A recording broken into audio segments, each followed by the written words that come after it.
Hi everyone. How you doing today? Good. Glad to be here. Welcome, welcome. My name is Derek DeNicola. I'm a writer-producer out here in Los Angeles, California, and we are doing a little live writers room, a little live writing session, and just general chat and catching up on all things related to you and your writing. I have my cool writers pullover on. Got to keep your neck warm. I don't know why, but writers must insist. And then also, I don't know if you can see this, but my comfy writer's slippers, my fuzzy Crocs. I gotta be honest, I didn't like the idea of Crocs for a while, but man, they really are comfortable like everybody says. So these, I don't leave the house in, but I write in them, and I love it. Okay, let's see here.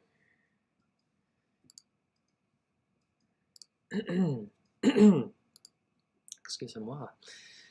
Clearing the old throat, getting everything warmed up.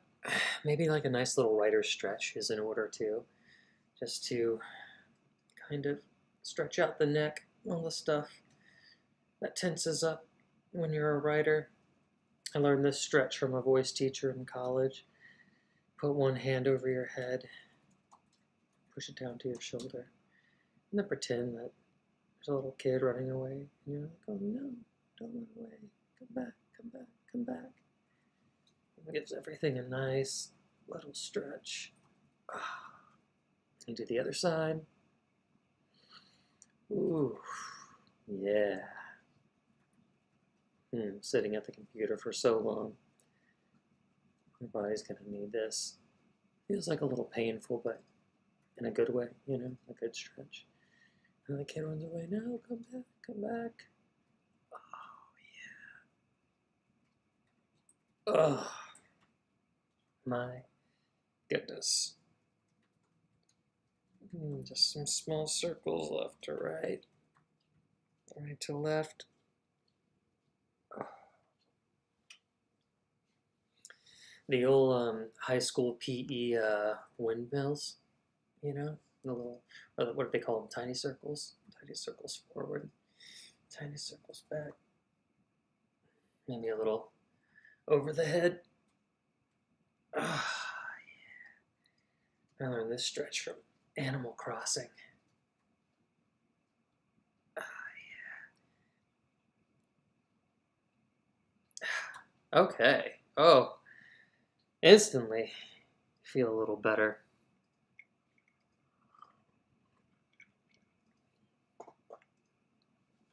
Welcome everyone, welcome, welcome. Scrolly we are. Scrolly, I don't know if you saw at the top of the chat, I'm following in Gabriel St. Art's footsteps. I'm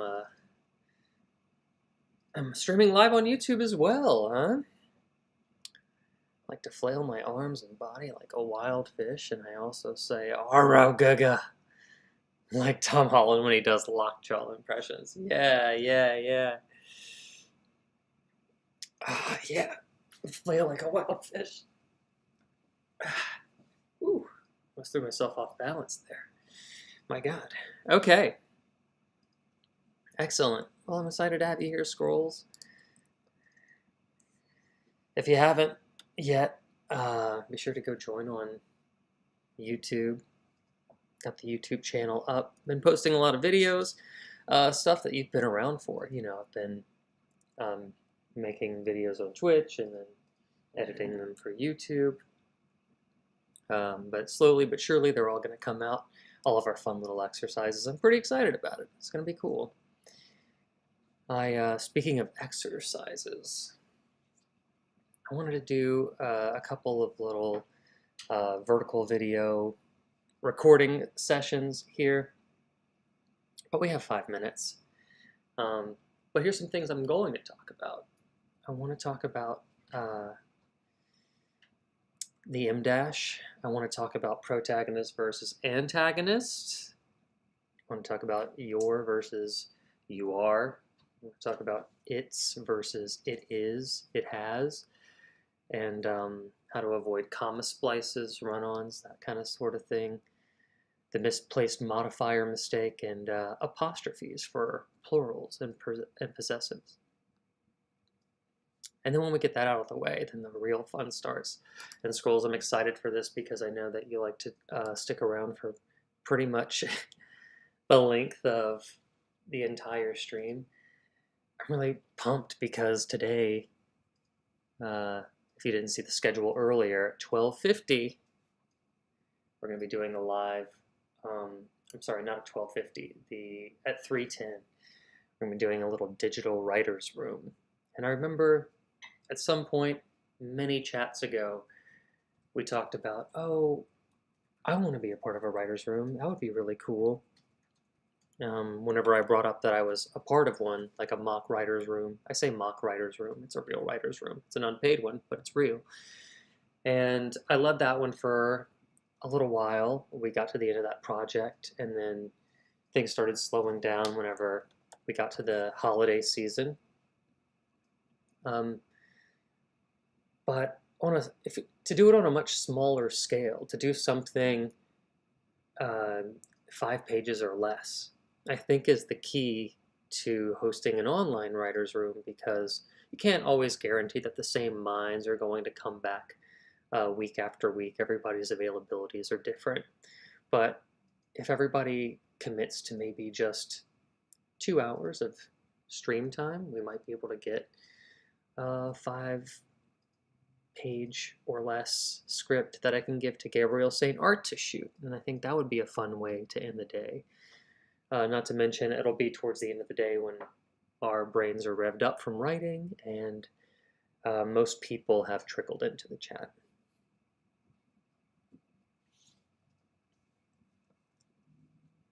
Oh yeah, okay. I'll do that. 1 second.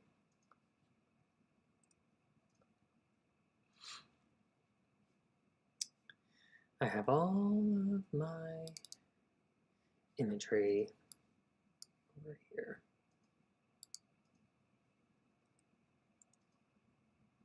It'll be nice to fill out this kind of emptiness, right? I'll put it there.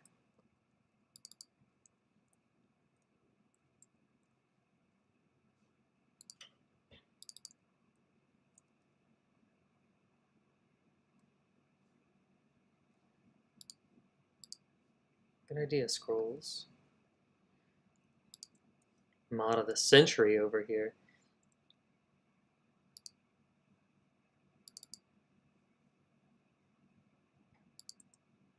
I wish they gave awards for best moderator. Let's see.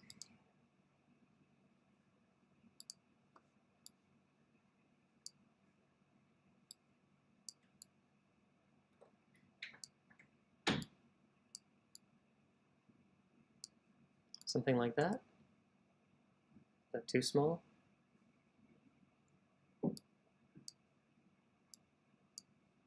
Something like that.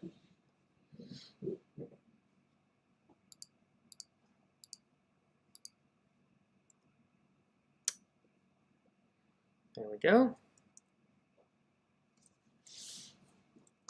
All right, things are cooking now. Seems fine. Great, excellent, cool. Oh, my goodness. All right. I'll try my best to stick to the schedule that I've put up here. And now that I've put it up, Scrolls, I gotta take it down so I can have a nice clean video. I'll put it right up after we finish, though. Let's do it. Let's talk about stuff.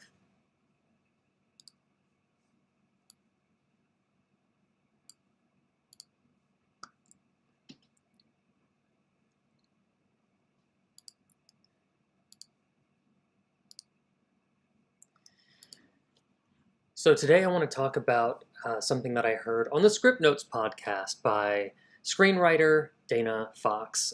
She mentioned how she clarifies protagonist versus antagonist, and she brought up a screenplay example that I hadn't thought of before. She mentioned The Fugitive. Her example was that in The Fugitive, Tommy Lee Jones is actually the protagonist and Harrison Ford is actually the antagonist. Why? Because Tommy Lee Jones's character changes and Harrison Ford's doesn't. Our protagonist is the character that is undergoing change. Throughout the entire script, Harrison Ford's character is saying, I didn't kill my wife. Act 2.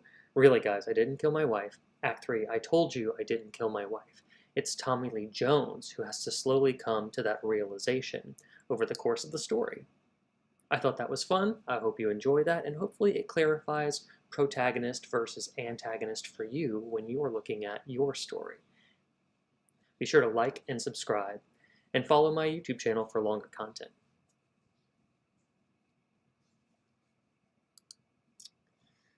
Okay, boom, done, Scrolls.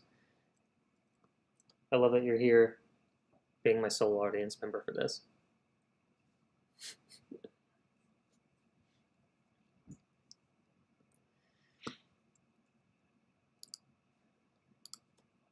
Let's talk about the M dash. When people see the M dash or the double dash, people just assume that AI wrote it.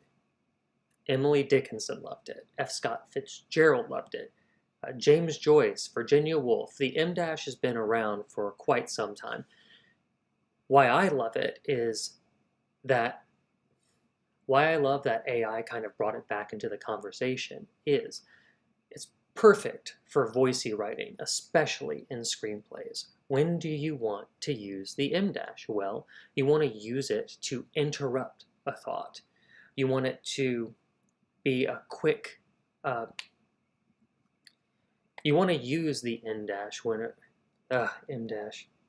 You want to use the M dash for a sharp interruption. You want to use the M dash to drop a quick aside, like this, right? And then also you can use the M dash to punch up a big reveal at the end of a sentence. In plain text documents, you could just type 2 dashes and usually it will correct to your M dash or double dash. My suggestion for M dash usage is just to not overdo it, otherwise your script will look like Morse code. Thanks! Be sure to like and subscribe and follow my YouTube channel for more content.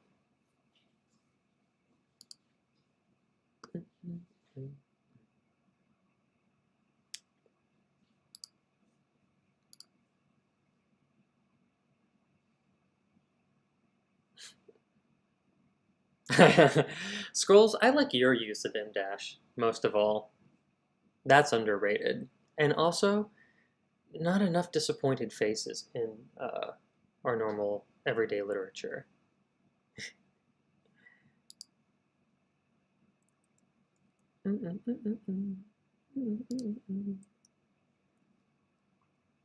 Let's do another one.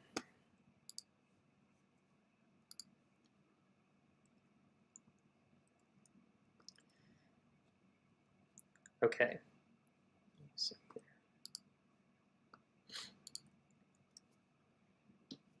Here is a fast grammar fix to make sure that your readers take you more seriously. The use of your versus you are and the your contraction with the apostrophe RE. Your is a possession. These are your notes. Your dialogue needs work, right? And if you can't easily substitute in you are for the word without it sounding funky, most likely you're wrong, right? You are is, you want to use you are as in you are late. You are in need of some coffee right now. That's the you apostrophe RE. Why does this matter? Because if you can't nail basic grammar, then you can't expect your reader to take the rest of your story very seriously or expect it to not be sloppy. Be sure to like, subscribe, and follow my YouTube channel for longer content. Be sure to like and subscribe and follow my YouTube channel for longer content. Be sure to like and subscribe and follow my YouTube channel for longer content.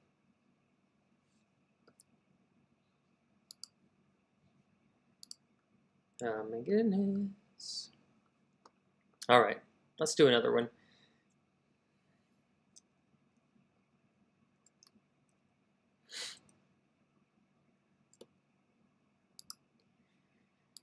Here's a common grammar mistake to look out for. It is the comma splice.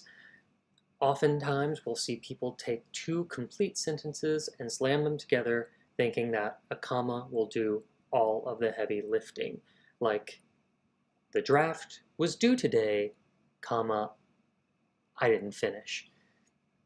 No, don't do that, please. What we really want to do is use 3 easy fixes to replace comma splicings and make those run-on sentences. What we really want to do is take one of 3 easy fixes and make sure that we don't have a run-on sentence. Number 1, turn it into 2 sentences. Don't be afraid to use a period. The draft was due today, period. I didn't finish, period. Use a conjunction. The draft was due today, comma, but I didn't finish. That's a great way to go too. And then the way that I prefer, because I'm a little bit fancy, would be to use a semicolon. The draft was due today, semicolon, I didn't finish. In scripts, shorter is usually better. Clean, punchy sentences keep the reader moving. So when in doubt, periods are your friend. Be sure to exercise caution about reading rhythm. Be sure to like, subscribe, and follow me. Be sure to like, subscribe, and follow my YouTube channel for longer content.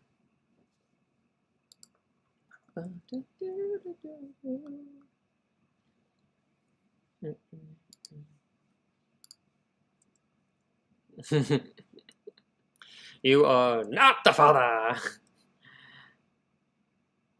I'm not gonna get no semicolonoscopy with none of them quack doctors!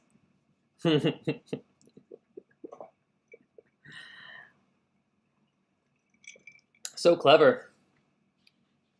Let's see who's joined the room. Did people join the room here? Meowfa? Meowfa's in the house. So glad to have you, Meowf. I know you'll be lurking today, but ooh, maybe just because you joined in, can I have my little dancing dinosaur? Are you still paying attention, or did you put me on in the background already?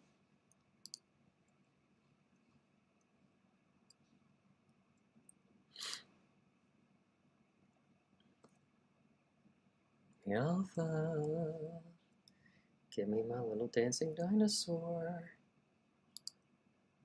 Please.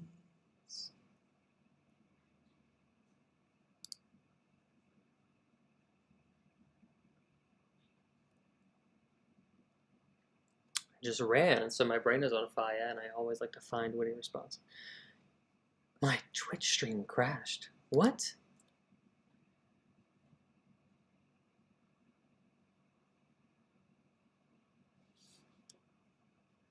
Why?